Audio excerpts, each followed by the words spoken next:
Now I'm joined by Joseph DeThomas. He's the former U.S. ambassador and was U.S. Deputy Assistant Secretary of State for Non-Proliferation. Ambassador DeThomas, thank you so much for joining us. Thank you, Guan.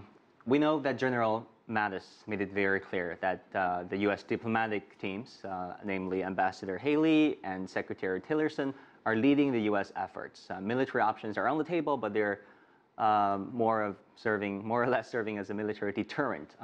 What do you think at this point could be a viable diplomatic solution for the U.S.?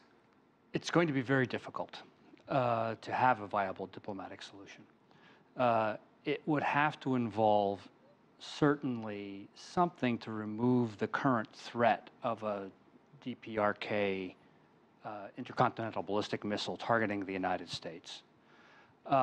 It's going to, on the other side, certainly have to involve some sort of political accommodation, a change in our relationship with the Democratic People's Republic of Korea. That's always been the key to the negotiations with the North Koreans.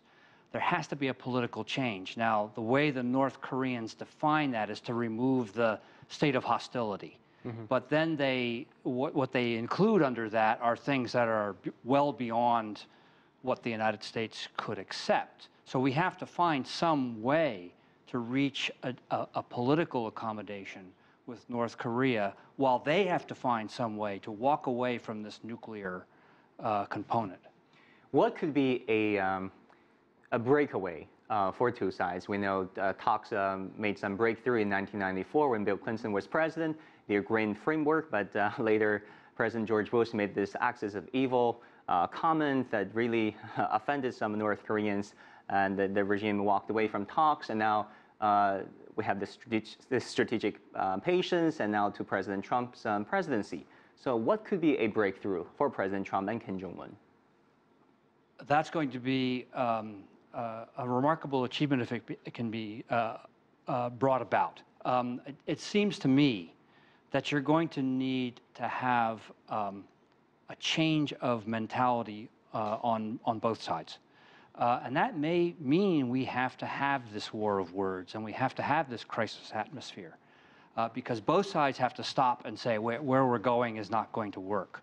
A breakthrough will involve, at some point, a peace treaty, a final end to the Korean War. That will be a component of it. A breakthrough would certainly include something that was part of the 1994 agreement, which is the eventual acceptance of normal diplomatic relations between the North and the United States. But we are far from that today. So this is it'd be a tough job for Secretary Tillerson. Very quickly, do you think President Trump and his administration has the political capital to make this happen? We know there's this U.S. Congress, the Pentagon, the intelligence community. Does President Trump have the political capital? I suppose if he were, I would say on this issue, yes. One thing I would note, we would be having a difficult moment right now if there were a President Clinton in the office. They, too, believe that an ICBM by the DPRK would be unacceptable to us. So we would be in a difficult moment today if the election had gone the other way. That means, on the other hand, there's a rather bipartisan consensus that if this issue could be solved some way diplomatically, I think you'd get buy-in from it. So it's doable politically. Whether it's doable diplomatically is another question. It could be easier for a Republican administration to solve international crisis. We remember what Nixon and Mao did. Yes, back exactly. in the 70s. Exactly. Thank you so much, Ambassador DeThomas. Come back to our show. My pleasure.